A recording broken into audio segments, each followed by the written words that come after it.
We've got a non-decision call late in the final quarter, 84-72 Cats way, 2 goals in it, and it all starts with a great interception from Rankin, who defeats the old-timer in Duncan down the outside of the wing along the boundary line. Not a whole lot of good options ahead, so he goes goalward into the square. Radagalier puts it down with Keys lurking, who picks up the ball and is immediately tackled by Buse, dispossessing him. Cannot be called incorrect disposal, as the tackle caused the football to be dislodged from Keys' possession, which means this long bear hug can only mean one thing: holding the man. I honestly don't know how Buse was allowed to hold on to Keys for so long without the umpire thinking, oh, maybe that's holding the man. Which is clearly outlined in the rulebook as prohibited contact. Holds an opposition player who is not in possession of the football. I reckon we put a crowd right there filled with a handful of Crow supporters and the umpire would be obliged to call this holding the man. The game ending up stretching to a 26-point loss for the Crows when it very well could have been a 6-point game with 3 minutes left, which may or may not have swung some momentum in their favour, but by not calling these decisions makes 1, fans of the game hate the sport, and 2, the players doubt that the umpires can do their jobs correctly. I mean, the umpire is standing about 10 metres away from the play and then they stop showing the replay because even the TV director knew this was a hold. Now we've got the Port and Dons in another close finish. Draper picks up a free kick for being bowled over just as he released the ball, which I honestly don't think there was too much in it. Alir didn't even fully commit to the tackle. Draper knew that he'd passed the ball to 2 opposition players, so he had to sell it with the arms out, falling on his ass.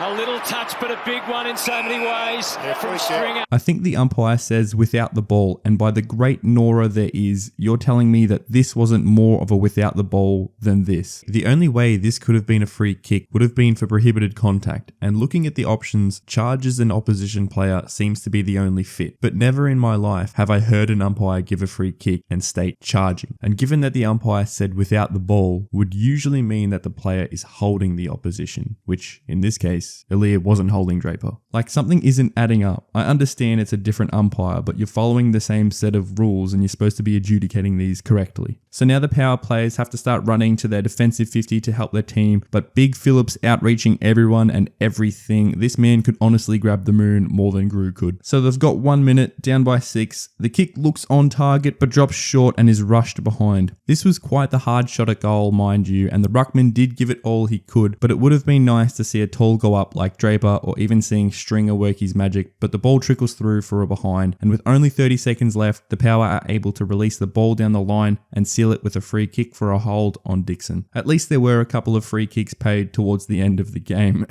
Lastly, the Suns are down by 6, ball in hands of the veteran in Swallow, who blasts it to the top of the 50, and Chol is nudged straight out of it by Gawn, up there with the biggest block I've seen in the sport. The only daft thing he did was make it look like Hawkins, which actually was paid a free kick. Nevertheless, Lukosius on the end of one squares it forward and McPherson, the defender, about 35 metres out in the right place at the right time. This kid in the crowd has got the jumpies. Come on! McPherson doesn't give himself a heap of time, not letting the pressure get to him, head down over the ball, running in, and it. And with only 14 seconds left, who else but the ex-Sun in May bringing it back in? I get that McPherson is a defender and this isn't on him at all, but it would have been nice for an experienced player to run up to him and give him some advice, easing off the pressure a little. Instead, goes back on his line quickly and starts his set shot motion with his head over the ball, not even looking at where he's going to kick it. Even still, all 3 games were of great high quality with the exception of some goal-kicking woes and poor umpiring decisions, but at least all tight, leaving the fans an enjoyable watch with hopefully plenty more to come. Play on AFL, things do better with fun